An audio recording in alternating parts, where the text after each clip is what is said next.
Principes fondamentaux de notre République a été bafoué, celui selon lequel, lorsque le peuple décide, notamment à travers ses représentants, c'est-à-dire à travers le Parlement, et selon lequel le gouvernement exécute ses décisions. Le Parlement a voté en février dernier, dans la loi de finances pour 2025, un dispositif de lutte contre la fraude aux arbitrages de dividendes, dite fraude cum-cum. Ce dispositif avait été introduit et adopté au Sénat à l'unanimité.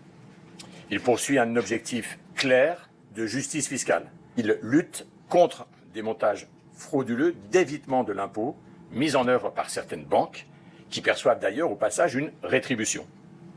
Or, que s'est-il passé après cette loi adoptée? Le gouvernement a prévu des textes d'application de la loi qui ouvrent une brèche dans laquelle les banques peuvent s'engouffrer pour continuer à frauder l'impôt. Le président de la Commission des finances, Claude Raynal et moi-même, avons eu connaissance de ces textes d'application lorsqu'ils étaient en projet. Nous avons clairement fait connaître au ministre de l'Économie et des Finances notre opposition à leur parution. Pourtant, à ce moment-là, nous avons appris que le gouvernement comptait passer outre. Dans un deuxième courrier en date du 17 avril, nous avons rappelé notre opposition et notre rappel au respect du vote souverain du Parlement. Malgré cela, le soir même de l'envoi de ce second courrier, ce texte d'application qui contrevient au vote du Parlement était publié.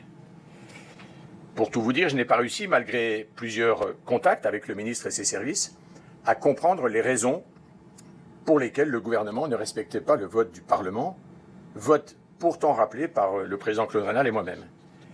J'ai donc décidé d'aller aujourd'hui chercher l'information à la source, comme le permet notre constitution financière, la loi organique relative aux lois de finances. Le résultat de mon contrôle est absolument effarant. D'une part, c'est le lobby bancaire lui-même, à travers la Fédération bancaire française, qui a demandé à Bercy de prévoir ces cas de non-application de l'impôt, alors que les banques elles-mêmes profitent de cette fraude. D'autre part et surtout, j'ai découvert que les administrations fiscales de Bercy avaient conseillé, dans une note au ministre du 20 mars dernier, de ne pas répondre aux demandes d'exclusion de l'application de l'impôt formulées par la Fédération bancaire française. Ces deux directions recommandent au ministre de ne pas publier le texte d'application tel quel.